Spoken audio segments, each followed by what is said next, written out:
నమస్కారం. దూరదర్శన్ వార్తలకు స్వాగతం. నేను సందీప్. ముందుగా వార్తల్లోని ముఖ్యాంశాలు.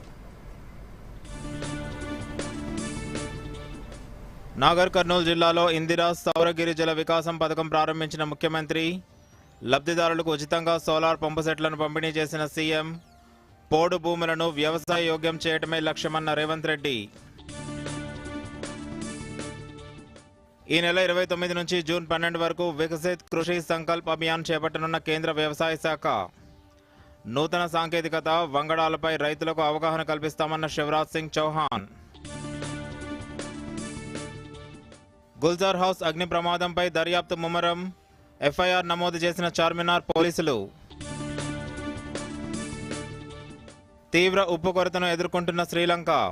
3 నుంచి 4 రెట్ల అధిక ధరలు. నేడు రేపు రాష్ట్రంలో మోస్తారు వర్షాలు కురవచ్చన్న వాతావరణ శాఖ.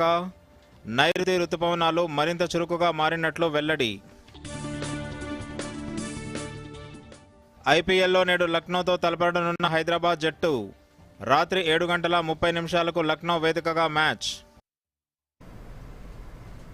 ఇక వార్తల్లోని వివరాలు. నాగర్ కర్నూలు జిల్లా అమ్రాబాద్ మండలం మాచారంలో ఇందిరా సౌర గిరిజల వికాసం పథకాన్ని సీఎం రేవంత్ రెడ్డి ప్రారంభించారు. అనంతరం లబ్ధిదారులకు ఉచిత సోలార్ పంపు సెట్లను సీఎం అందజేసి వారితో కాసేపు ముఖాముఖిగా మాట్లాడారు. పోడు భూములను వ్యవసాయ యోగ్యంగా మార్చడమే తమ ప్రభుత్వ లక్ష్యమని రేవంత్ రెడ్డి అన్నారు. సౌర విద్యుత్ ఉత్పత్తిలో గిరిజన రైతుల ఆదాయం పొందాలని సీఎం ఆకాంక్షించారు. గిరిజనులకు ఇచ్చిన భూముల్లో సోలార్ ప్యానెల్ ఏర్పాటు చేస్తామన్నారు. అచ్చంపేట నియోజకవర్గాన్ని ఆదర్శంగా తీర్చిదిద్దుతామని తెలిపారు.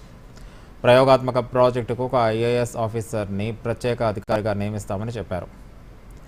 ఇందిరా సౌర గిరిజల వికాసం పథకం కింద ఈ ఏడాది 10,000 మంది రైతులకు చెందిన సుమారు 27,000 ఎకరాలను సాగులోకి తీసుకొచ్చేందుకు ప్రభుత్వం దాదాపు 600 కోట్లు ఖర్చు చేయనుంది. ఇందుకు గాను అర్హులైన ఎస్టీ రైతులను ఈ నెల 25 వరకు మండలాల వారీగా గుర్తిస్తారు. జూన్ 10 వరకు క్షేత్రస్థాయిలో పరిశీలన, భూగర్భ జలాల సర్వే తదితర పనుల్ని గిరిజన సంక్షేమ శాఖ చేపట్టనుంది. జూన్ 25 నుంచి వచ్చే ఏడాది మార్చి 31 వరకు భూముల అభివృద్ధి, బోరుబావుల తవ్వకం, సోలార్ పంపు సెట్ల ఏర్పాటు తదితర పనుల్ని పూర్తి చేస్తారు.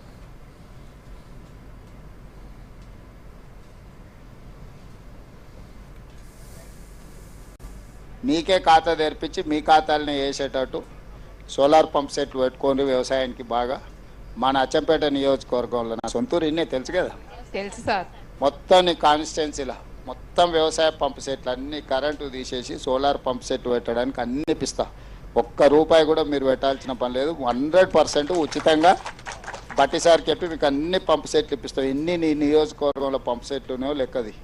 అందరికీ 5 HP 7.5 HP ఈ 2 పంపు సెట్లు ఎట్లు ఇవ్వాలనో ఇచ్చి వాళ్ళకు విద్యుత్ వాడుకోవడమే కాకుండా ఆదాయం వచ్చేటట్టు చేపిస్తా. అంటే ఆ సోలార్ ప్యానెల్స్ కాపాడుకుంటే వాళ్ళు నెలకు 4-5 వేలు 3,000 నుంచి 5,000 వరకు ఆదాయం వచ్చేటట్టు చేసినాం అనుకో, పరోక్షంగా వాళ్ళకి ఆదాయం కూడా ఉంటుంది. ఆడపిల్లలు 1 గంట సేపు అట్లా చూసుకొచ్చుకుంటే పిల్లలు స్కూల్కి పోయేటోడు కూడా 1 గంట వచ్చి ఇట్లా చూసుకొని పోయినా కూడా లెక్క తేలుతుంది. కాబట్టి మొత్తం లెక్క తీసుకొని నీ దగ్గర ఎంతమంది ఉన్నారు. కలెక్టర్ గారు అచ్చంపేట మొత్తానికి పిఓలు ఎవరున్నారు శరత్, ఇప్పుడు ఎన్ని ఉన్నాయో ఎలక్ట్రిసిటీ డిపార్ట్మెంట్ వాళ్ళని పిలుచుకొని కూర్చొని కలెక్టర్ గారు మీరు ఇతర అధికారులు కూర్చొని మొత్తం అచ్చంపేట నియోజకవర్గాన్ని దేశానికి ఒక మోడల్ నియోజకవర్గంగా తీర్చిదిద్దుదాం. హైదరాబాద్ గుల్జార్ హౌస్ అగ్ని ప్రమాదంపై పోలీసులు దర్యాప్తును ముమ్మరం చేశారు. ఈ ఘటనపై చార్మినార్ పోలీసులు ఇప్పటికే ఎఫ్ఐఆర్ నమోదు చేశారు. ప్రమాదానికి గల కారణాలపై సమగ్ర నివేదికను అందించాలని సీఎం రేవంత్ రెడ్డి ఆదేశించిన నేపథ్యంలో అగ్నిమాపక శాఖ ప్రమాద స్థలిలో ఆధారాలను సేకరిస్తుంది. మరోవైపు అగ్ని ప్రమాదంలో గాయపడి ఆసుపత్రిలో చికిత్స పొందుతున్న వారికి మెరుగైన వైద్యం అందించాలని ప్రభుత్వం ఆదేశించింది. క్షతగాత్రులకు ఇబ్బంది కలగకుండా ఆసుపత్రుల్లో ఏర్పాటు చేశారు.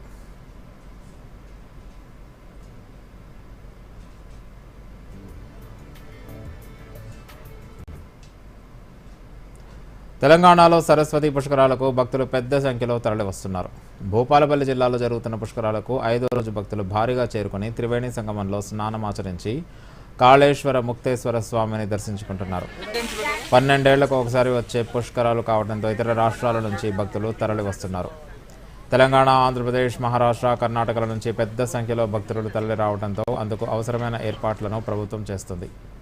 వాహనాలతో ట్రాఫిక్ ఇబ్బందులు తలెత్తకుండా చర్యలు చేపట్టింది. స్నానఘట్టాల వద్ద జడ్జి ఎత్తగాళ్లను నియమించింది. పురుషులకు మహిళలకు ప్రత్యేక ఘాట్లను ఏర్పాటు చేయడంతో పాటు అన్ని రకాల చర్యలు తీసుకుంది.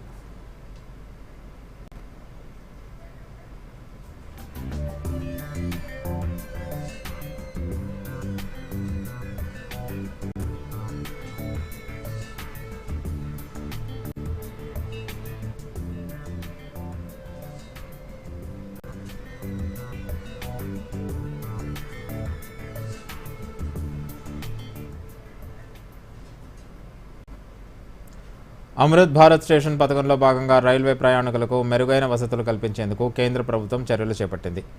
ప్రయాణికుల సౌకర్యం కోసం కోట్ల రూపాయలు వెచ్చించి అత్యాధునిక సదుపాయాలు కల్పిస్తోంది. తెలంగాణలో ఆధునీకరించిన 3 రైల్వే స్టేషన్లను ఈ నెల 22న ప్రధాని నరేంద్ర మోదీ జాతికి అంకితం చేయబోతున్నారు. మరిన్ని వివరాలు.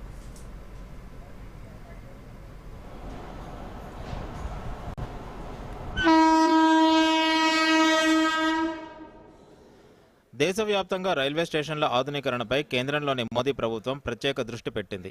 ప్రయాణికులకు రవాణా సౌకర్యంతో పాటు మెరుగైన మౌలిక వసతులు కల్పించే లక్ష్యంతో రైల్వే స్టేషన్ల ఆధునీకరణకు శ్రీకారం చుట్టింది. తెలంగాణలో ఆధునీకరించిన 3 రైల్వే స్టేషన్లను ఈ నెల 22న ప్రధానమంత్రి నరేంద్ర మోదీ వర్చువల్గా ప్రారంభిస్తారు. వరంగల్, కరీంనగర్, బేగంపేట్ రైల్వే స్టేషన్లను ఆధునిక సదుపాయాలు కల్పించారు. లిఫ్టులు, ఎస్కలేటర్లు, విశ్రాంతి గదులు, ఆధునిక టాయిలెట్లు, దివ్యాంగుల కోసం ప్రత్యేక సదుపాయాలను ఏర్పాటు చేశారు. ఇక 3 రైల్వే స్టేషన్లలో అడుగు పెట్టగానే తెలంగాణ సంస్కృతి ఉట్టిపడేలా తీర్చిదిద్దారు. రైల్వే స్టేషన్లలో ఏర్పాటు చేసిన తెలంగాణ రాష్ట్ర పక్షి పాలపిట్ట బొమ్మ ప్రత్యేక ఆకర్షణగా నిలుస్తుంది. ఇక ఆకట్టుకునే విద్యుత్ కాంతులు, జలపాతాలు, పచ్చదనం వంటివి ప్రయాణికులకు సరికొత్త అనుభూతిని కలిగిస్తున్నాయి. అమృత్ భారత్ స్టేషన్ పథకం కింద రైల్వే శాఖ తెలంగాణలో 2,750 కోట్ల రూపాయలతో 40 రైల్వే స్టేషన్లను ఆధునీకరిస్తోంది. కరీంనగర్ రైల్వే స్టేషన్లో దాదాపు 26 కోట్ల 64 లక్షల వ్యయంతో 2 ఏళ్ల క్రితం ప్రారంభమైన ఆధునీకరణ పనులు దాదాపుగా పూర్తయ్యాయి. అలాగే వరంగల్ స్టేషన్ను సుమారు 25 కోట్లతో ఆధునీకరించారు.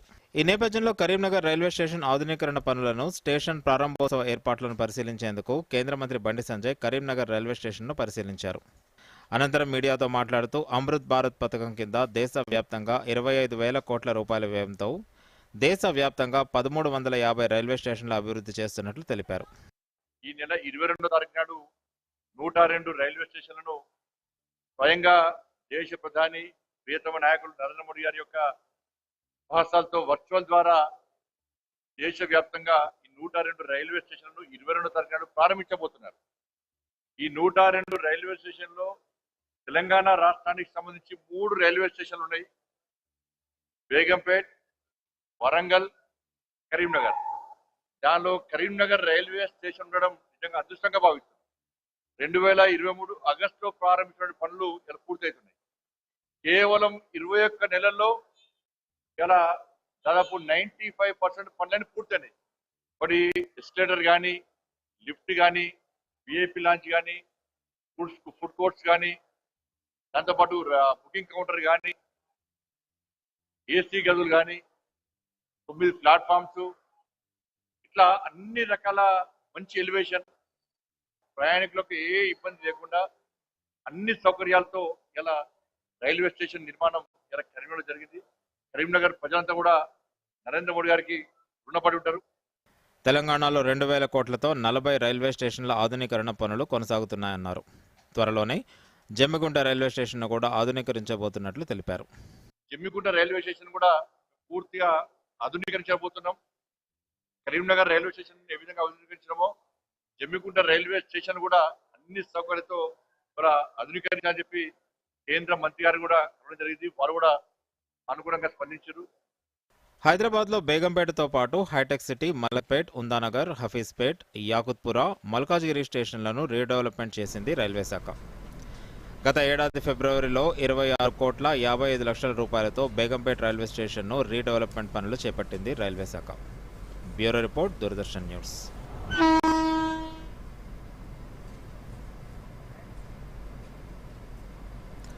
సిద్దిపేట జిల్లా వర్గల్ కేంద్రంలోని శ్రీ వేణుగోపాలస్వామి వార్షిక బ్రహ్మోత్సవాల్లో భాగంగా వేణుగోపాలస్వామిని మెదక్ ఎంపీ రఘునందన్ రావు, మల్కాజ్గిరి ఎంపీ ఈటెల రాజేందర్ దర్శించుకున్నారు.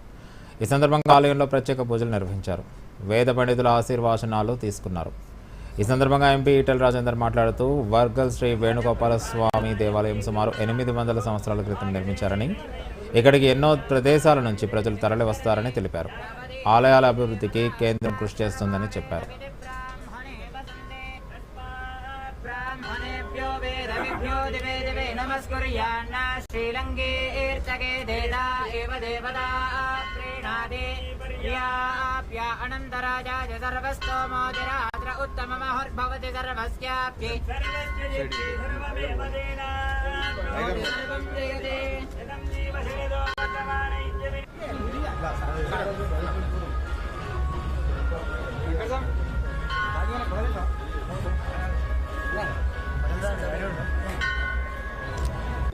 ఎనిమిది వందల సంవత్సరాల క్రితం వేణుగోపాల స్వామి ఆలయాన్ని గొప్పగా నిర్మాణం చేసిన సందర్భంగా ఈరోజు ఇక్కడ ఉత్సవాలు జరుగుతూ ఉంటే ఈ ఆలయాన్ని మరింత గొప్పగా నిర్మాణం చేసి ఈ ప్రాంత ప్రజానికంలో ఒక విశ్వాసాన్ని, ఒక నమ్మకాన్ని కలిగించడంలో గ్రామ ప్రజలు విజయం సాధించారు. ఇక్కడ సరస్వతి అమ్మవారు కూడా బాసర అమ్మవారి తర్వాత రెండవ అతిపెద్ద సరస్వతి ఆలయంగా ఇక్కడ రూపుదిద్దుకుంది. నేను 35 సంవత్సరాలుగా ఈ ఆలయం ఎట్లా అభివృద్ధి చెందిందో పర్సనల్గా చూసిన కాబట్టి లక్షల మంది పిల్లలకి అక్షరాభ్యాసం కలిగించి ఇవాళ జ్ఞానవంతులను చేయడంలో, విద్యను అందించడంలో ఈ సరస్వతి ఆలయ పూజారులు కానీ ఈ ప్రాంత ప్రజలుగా చేస్తున్న కృషి అమోఘం. వికారాబాద్ జిల్లాలో అభివృద్ధి పనులు ఊపందుకున్నాయి. ముఖ్యమంత్రి సొంత జిల్లాగా ప్రత్యేక దృష్టి సారిస్తూ రాష్ట్ర మంత్రులు, అధికారులు జిల్లాల్లో పర్యటిస్తూ అభివృద్ధి కార్యక్రమాలకు శంకుస్థాపనలు, ప్రారంభోత్సవాలు నిర్వహిస్తున్నారు. పారిశ్రామిక వాడల నిర్మాణం నుంచి వైద్య సదుపాయాల విస్తరణ, రైతు సంక్షేమం, ఉపాధి హామీ పనుల వరకు జిల్లాలో అన్ని రంగాల్లో ముందడుగు వేస్తుంది. ఆపరేషన్ సింధూర్కు ప్రజల మద్దతు, ప్రశాంతంగా ముగిసిన నీట్ పరీక్షలతో జిల్లా వార్తల సమాహారం ఈ ప్రత్యేక కథనంలో చూద్దాం. వికారాబాద్ జిల్లా మోమిన్పేట్ మండలం ఎనకతల గ్రామంలో పారిశ్రామిక వాడ నిర్మాణం కోసం 44,30,00,000 రూపాయలతో పనులు ప్రారంభమయ్యాయి. ఐటీ శాఖ మంత్రి దుద్దెల శ్రీధర్ బాబు, శాసనసభాపతి గడ్డం ప్రసాద్ కుమార్, ఎమ్మెల్యేలు పట్నం మహేందర్ రెడ్డి, మనోహర్ రెడ్డి, రామ్మోహన్ రెడ్డి ఈ కార్యక్రమంలో పాల్గొన్నారు. 2 ఏళ్లలో 5,000 కోట్ల పెట్టుబడులతో 25,000 మందికి ఉద్యోగాలు కల్పించే లక్ష్యంతో ఈ పారిశ్రామిక వాడ ఏర్పాటవుతుందని మంత్రి తెలిపారు. ఉపాధి హామీ పథకం కింద ప్రజలకు ఉపయోగకరమైన పనులు చేపట్టాలని పంచాయతీరాజ్ కమిషనర్ సృజన అధికారులకు సూచించారు. మోమిన్పేట్, నవపేట్ మండలాల్లో ఉపాధి హామీ పనులను పరిశీలించిన సృజన కూలీలతో మాట్లాడి వారి పని వివరాలను తెలుసుకున్నారు. పొలాలకు కట్టలు, షెడ్ నిర్మాణాలతో పాటు మునగ, జామ, మామిడి, సీతాఫలం వంటి ఉద్యానవన పంటల సాగును ప్రోత్సహించాలని సూచించారు. రైతుల అభివృద్ధి కోసం ప్రభుత్వం కృషి చేస్తోందని వ్యవసాయ శాఖ మంత్రి తుమ్మల నాగేశ్వరరావు తెలిపారు. థరూర్ మండలంలో రైతు వేదికలో రైతు మింగట వ్యవసాయ శాస్త్రవేత్తలు కార్యక్రమాన్ని ప్రారంభించారు. శాస్త్రీయ పరిజ్ఞానంతో పంటల సాగు చేయాలని, యూరియా, పురుగు మందుల వాడకం తగ్గించాలని రైతులకు సూచించారు. రాష్ట్రంలో 1,200 గ్రామాల్లో శాస్త్రవేత్తలు రైతులకు అవగాహన కల్పించారు. వైద్య సేవల్లో బాధ్యతాయుతంగా పనిచేయాలని వైద్య శాఖ మంత్రి దామోదర రాజనరసింహ అధికారులను సూచించారు. పరిగిలో 27 కోట్ల రూపాయలతో 100 పడకల ఆసుపత్రి నిర్మాణానికి శంకుస్థాపన చేశారు. వికారాబాద్లో 300 పడకల జనరల్ ఆసుపత్రిని ప్రారంభించారు. కాంగ్రెస్ ప్రభుత్వం 8 మెడికల్ కాలేజీలు, 16 నర్సింగ్ కాలేజీలను ఏర్పాటు చేసిందన్నారు.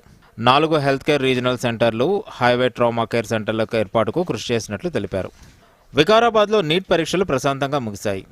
5 పాఠశాలల్లో ఏర్పాటైన పరీక్షా కేంద్రాల్లో 1,193 మంది అభ్యర్థులు హాజరయ్యారు. జిల్లా కలెక్టర్ ప్రతీక్ జైన్, ఎస్పీ నారాయణ రెడ్డి పరీక్షా కేంద్రాలను పర్యవేక్షించారు. కొడంగల్లో రాష్ట్ర ప్రధాన కార్యదర్శి కె రామకృష్ణారావు ఆకస్మిక పర్యటన చేపట్టారు. 50 పడకల ఆసుపత్రిని 220 పడకల ఆసుపత్రిగా నిర్మిస్తున్న పనులను పరిశీలించారు. వేగంగా పూర్తి చేయాలని సూచించారు. నర్సింగ్ కళాశాల, పాఠశాలలకు అల్పాహార సరఫరా కిచెన్ షెడ్ను కూడా సందర్శించారు.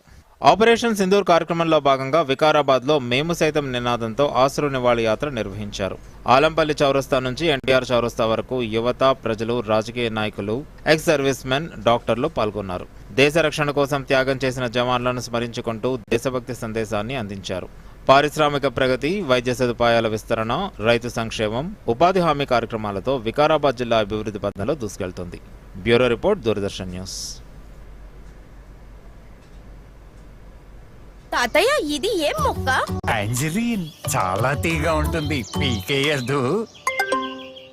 ఫ్రీ ఫారెన్ ట్రిప్ లింక్ పై క్లిక్ చేయండి, ఇప్పుడే చేస్తాను. తాతయ్య ఆగండి, లింక్ పై పైన క్లిక్ చేయకండి. ఎందుకు?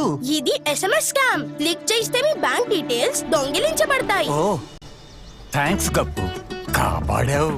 ఇదిగో నీ తెలివితనానికి ఫలితం. RBI అంటుంది స్మార్ట్ అవ్వండి, కూల్ గా ఉండండి. వార్తలకు తిరిగి స్వాగతం. దేశవ్యాప్తంగా రైతులకు ఆధునిక సాంకేతికత, కొత్త వంగడాలపై అవగాహన కల్పించడమే లక్ష్యంగా వికసిత్ కృషి సంకల్ప్ అభియాన్ను కేంద్రం చేపట్టనుంది. ఈ కార్యక్రమం ఈ నెల 29 నుంచి జూన్ 12 వరకు నిర్వహించనున్నట్లు కేంద్ర వ్యవసాయ మంత్రి శివరాజ్ సింగ్ చౌహాన్ ప్రకటించారు. న్యూఢిల్లీలో మీడియా సమావేశంలో కేంద్ర మంత్రి మాట్లాడుతూ వికసిత్ కృషి సంకల్ప్ అభియాన్ దేశవ్యాప్తంగా 723 జిల్లాల్లో నిర్వహించనున్నట్లు తెలిపారు. సుమారు 1.5 కోట్ల మంది రైతులకు ఈ కార్యక్రమం ద్వారా లబ్ధి చేకూరుతుందని చెప్పారు. శాస్త్రవేత్తల బృందాలు 65,000 గ్రామాలను సందర్శించి రైతులకు శాస్త్రీయ వ్యవసాయ పద్ధతులపై శిక్షణ ఇవ్వనున్నట్లు వెల్లడించారు. భారత ఆర్థిక వ్యవస్థకు వెన్నెముక వ్యవసాయ రంగమని కేంద్ర మంత్రి సగానికి పైగా జనాభాకు జీవనాధారం ఇదేనని తెలిపారు. వ్యవసాయం దేశ ఆహార భద్రతకు పునాదిగా నిలుస్తుందని అన్నారు. ప్రధానమంత్రి నరేంద్ర మోదీ నాయకత్వంలోని వికసిత్ భారత్ నిర్మాణానికి ఈ కార్యక్రమం దోహదపడుతుందని వెల్లడించారు.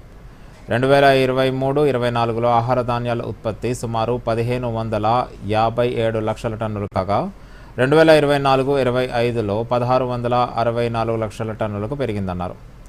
దేశంలో ఆహార ధాన్యాల ఉత్పత్తి నిరంతరం పెరుగుతోందని తెలిపారు. और विकसित भारत के लिए विकसित कृषि, विकसित खेती और समृद्ध किसान ये जरूरी है. हम विकसित कृषि संकल्प अभियान चलाएंगे. अभी हमारे जो रिसर्च होते हैं 16,000 वैज्ञानिक है हमारे पास, 2,170 टीम. इसमें कम से कम 4 साइंटिस्ट, 4 वैज्ञानिक एक टीम में होंगे. इनके साथ और एग्रीकल्चर यूनिवर्सिटी के, राज्य के इन वैज्ञानिकों के साथ जोड़ेंगे हम यूनिवर्सिटीज को, कॉलेजेस को, राज्य सरकार के अमले को. कृषि विस्तार का अमला रहता है. మాజీ రాష్ట్రపతి నీలం సంజీవ్ రెడ్డి జయంతి నేడు. సంజీవ్ రెడ్డి జయంతి సందర్భంగా రాష్ట్రపతి ద్రౌపది ముర్ము నివాళులర్పించారు. భారత రాష్ట్రపతిగా సంజీవ్ రెడ్డి సేవలు మరువలేనివని కొనియాడారు. 1913 మే 19న ఆంధ్రప్రదేశ్లోని ఇల్లూరులో జన్మించిన సంజీవ్ రెడ్డి భారత రాజకీయాల్లో కీలక భూమిక పోషించారు. 1956లో ఆంధ్రప్రదేశ్ మొదటి ముఖ్యమంత్రిగా సేవలందించారు. సీఎంగా పనిచేసిన కాలంలో వివిధ అభివృద్ధి కార్యక్రమాలను అమలు చేశారు. వ్యవసాయం, నీటిపారుదల రంగాల అభివృద్ధిపై ప్రత్యేక దృష్టి పెట్టారు. సంజీవ్ రెడ్డి 2 సార్లు లోక్సభ స్పీకర్గా ఎన్నికయ్యారు. 1977లో భారత రాష్ట్రపతిగా ఎన్నికైన నీలం సంజీవ్ రెడ్డి విలువల పట్ల నిబద్ధత, జాతీయ ఐక్యత పట్ల అంకిత భావంతో పనిచేశారు.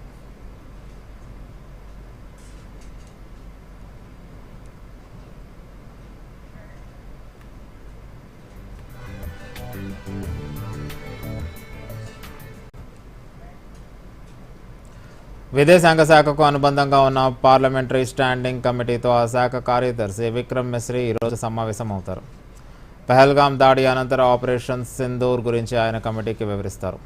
ఈ కమిటీకి కాంగ్రెస్ ఎంపీ శశి థరూర్ నేతృత్వం వహిస్తారు. ఆపరేషన్ సింధూర్ తర్వాత దౌత్యపరమైన, సైనిక, ప్రాంతీయ ప్రభావాలపై ఈ కమిటీ దృష్టి సారిస్తుంది.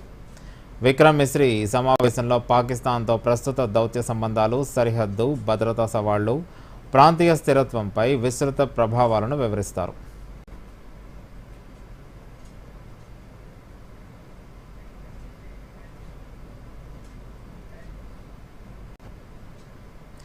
విదేశాంగ శాఖ మంత్రి జయశంకర్ 3 దేశాల విదేశీ పర్యటన ప్రారంభమైంది. నేటి నుంచి 24 వరకు నెదర్లాండ్స్, డెన్మార్క్, జర్మనీలో జయశంకర్ పర్యటించనున్నారు.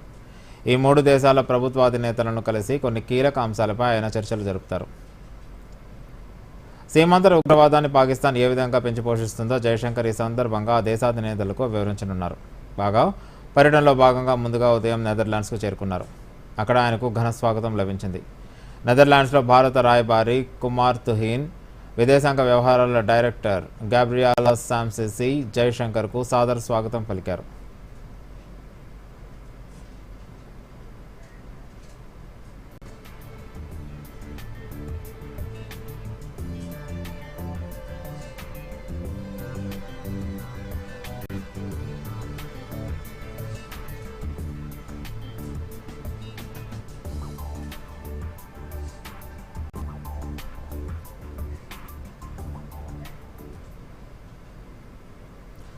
శ్రీలంకలో ఉప్పు కొరత తీవ్ర సమస్యగా మారింది. స్థానికంగా ఉత్పత్తి దెబ్బతినటం, దిగుమతుల్లో జాప్యం కారణంగా ఉప్పు ధరలు 3 నుండి 4 రెట్లు పెరిగాయి.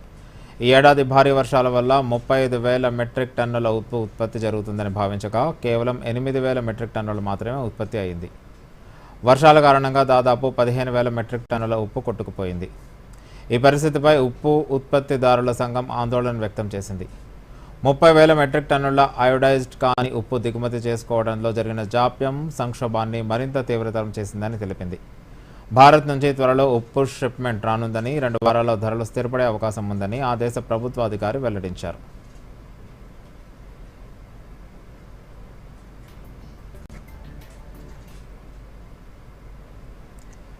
నూతన పోప్ లియో 14 ప్రమాణ స్వీకారం వాటికన్ సిటీలో ఘనంగా జరిగింది.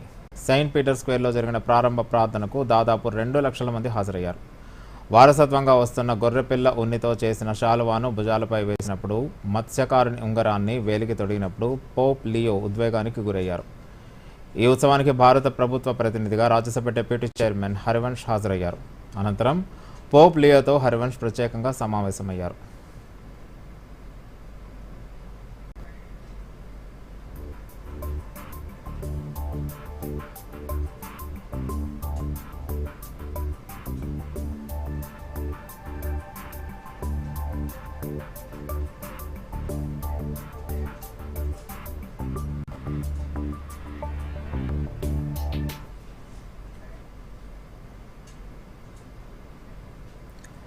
దేశీయ స్టాక్ మార్కెట్ సూచీలు ఈ రోజులో నష్టాల్లో సాగుతున్నాయి. అంతర్జాతీయ మార్కెట్లో బలహీన సంకేతాల నడుమ మదుపర్ల కాస్త అప్రమత్తంగా వ్యవహరిస్తున్నారు.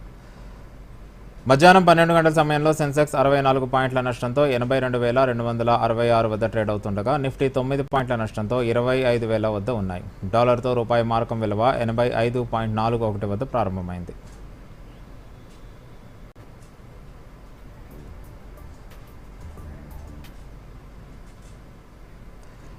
ఐపీఎల్ 18 సీజన్లో సన్ రైజర్స్ హైదరాబాద్ జట్టు నామమాత్రమైన పోరుకు సిద్ధమైంది. ఈరోజు లక్నో సూపర్ జైంట్స్తో రైజర్స్ తలపడనుంది. ఇప్పటికే ప్లే ఆఫ్స్ రేసు నుంచి తప్పుకున్న గత సీజన్ రన్నరప్ సన్ రైజర్స్ మెరుగైన స్థానంతో ఈ సీజన్కు ముగింపు పలకాలని భావిస్తుంటాయి. పడుతూ లేస్తూ సాగుతున్న లక్నో జట్టు మిగిలిన 3 మ్యాచ్ల్లోనూ విజయం సాధించాలని తహతహలాడుతుంది. ఈ మ్యాచ్ లక్నో వేదికగా రాత్రి 7:30కు జరగనుంది.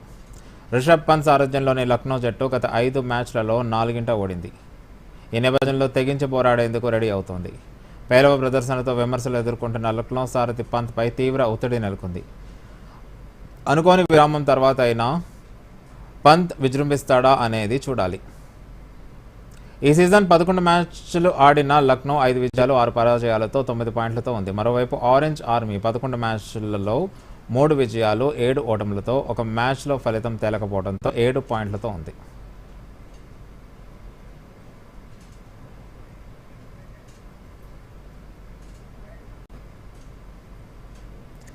నైరుతి రుతుపవనాలు చురుగ్గా కదులుతున్న నేపథ్యంలో రాష్ట్రంలో వర్షాలు కురిసే అవకాశం ఉందని వాతావరణ శాఖ ప్రకటించింది. వచ్చే 3 రోజుల పాటు తేలికపాటి నుంచి మోస్తారు వర్షాలు కురిసే అవకాశం ఉండగా కొన్ని ప్రాంతాల్లో భారీ వర్షాలు నమోదయ్యే అవకాశం ఉందని వెల్లడించింది. ఆగ్నేయ బంగాళాఖాతంలో ఏర్పడిన ఆవర్తనంతో ముడిపడి ద్రోణి మధ్య కోస్తా ఆంధ్ర తీరం వరకు ఏర్పడిందని తెలిపింది. ఈ సముద్ర మట్టానికి 1.5 నుంచి 5.8 కిలోమీటర్ల ఎత్తులో విస్తరించి ఉందని వివరించింది. ఈ ద్రోణి ఎత్తు పెరుగుతున్న కొద్దీ ఇది నైరుతి దిక్కుకు విస్తరించనుందని పేర్కొంది. ద్రోణి ప్రభావంతో రాష్ట్రంలో ఈరోజు రేపు కొన్ని జిల్లాల్లో ఉరుములు మెరుపులతో కూడిన వర్షాలు పడే అవకాశం ఉందని తెలిపింది. దీంతోపాటు గంటకు 40 నుంచి 50 కిలోమీటర్ల వేగంతో ఈదురుగాలులు వీస్తాయని వాతావరణ శాఖ వెల్లడించింది. ముఖ్యంగా జోగులాంబ, గద్వాల్, కరీంనగర్, మెదక్, మహబూబ్ నగర్, నాగర్ కర్నూల్, నారాయణపేట, రంగారెడ్డి, వికారాబాద్, వనపర్తి జిల్లాల్లో కొన్ని చోట్ల భారీ వర్షాలు కురిసే అవకాశం ఉన్నట్లుగా అంచనా వేసింది. హైదరాబాద్లో చిరుజల్లులు పడే అవకాశం ఉందని పేర్కొంది.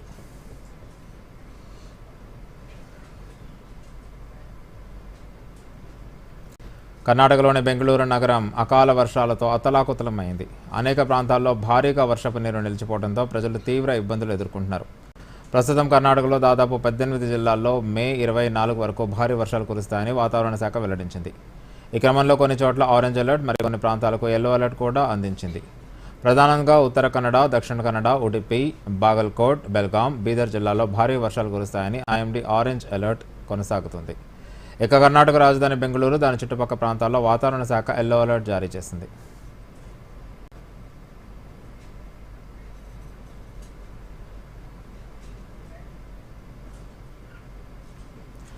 అభివృద్ధిలో దూసుకుపోతున్న తెలంగాణలో భారీగా పెట్టుబడులు పెట్టాలని ఉప ముఖ్యమంత్రి Bhatti Vikramarka Russia council general Valery ఖోర్జాయేవ్ను కోరారు.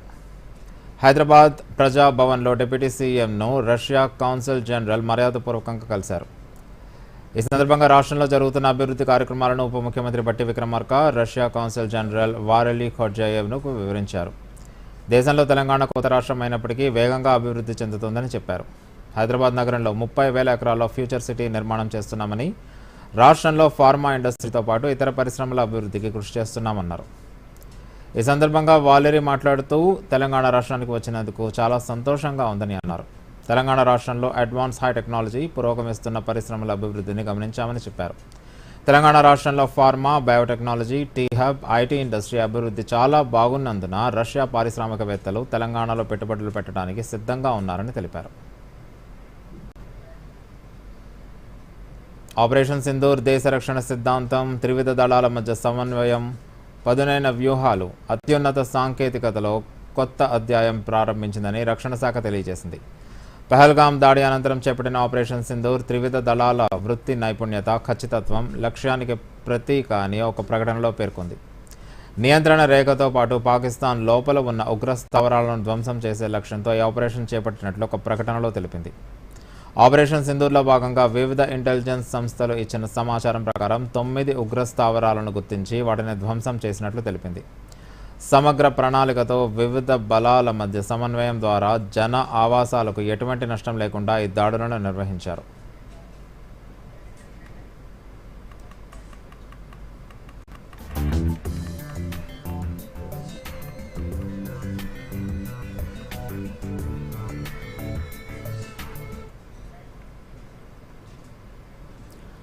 జాతీయ క్యాడెట్ దళం ఎన్సీసీ మరో మైలురాయిని అధిగమించింది. ఎన్సీసీ యాత్రా బృందం మౌంట్ ఎవరెస్ట్ను విజయవంతంగా అధిరోహించింది. ఈ బృందంలో 10 మంది ఎన్సీసీ క్యాడెట్లతో పాటు 4 అధికారులు, 2 జూనియర్ కమిషన్డ్ అధికారులు, 1 బాలిక క్యాడెట్ ఇన్స్పెక్టర్, 10 మంది నాన్ కమిషన్డ్ అధికారులు ఉన్నారు. 10 మంది క్యాడెట్లలో 5 అబ్బాయిలు, 5 అమ్మాయిలు ఉన్నారు. ఈ యాత్రను రక్షణ మంత్రి రాజ్నాథ్ సింగ్ ఏప్రిల్ 3న న్యూఢిల్లీ నుంచి జెండా ఊపి ప్రారంభించారు. ఎంపికైన క్యాడెట్లు తమ శిక్షణలో భాగంగా మౌంట్ అబీ గమీన్లో ప్రీ ఎవరెస్ట్ యాత్ర నిర్వహించారు. తర్వాత 15 మంది క్యాడెట్ల బృందం సియాచిన్ బేస్ క్యాంప్లోని ఆర్మీ మౌంటైనరింగ్ ఇన్స్టిట్యూట్లో శీతాకాల సాంకేతిక శిక్షణ కోసం ఎంపికైంది. నెలల తరబడి శిక్షణ అనంతరం 10 మంది క్యాడెట్లు మౌంట్ ఎవరెస్ట్ యాత్ర కోసం ఎంపికయ్యారు.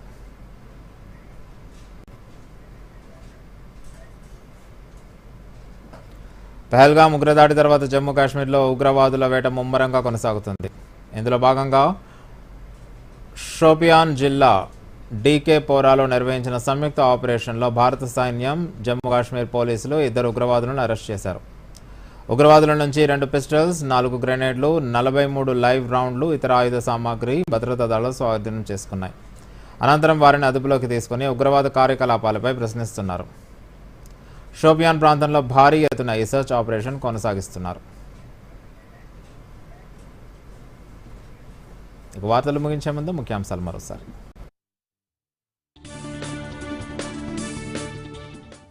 నాగర్ కర్నూలు జిల్లాలో ఇందిరా సౌర గిరిజల వికాసం పథకం ప్రారంభించిన ముఖ్యమంత్రి, లబ్ధిదారులకు ఉచితంగా సోలార్ పంపు సెట్లను పంపిణీ చేసిన సీఎం, పోడు భూములను వ్యవసాయ యోగ్యం చేయడమే లక్ష్యమన్న రేవంత్ రెడ్డి.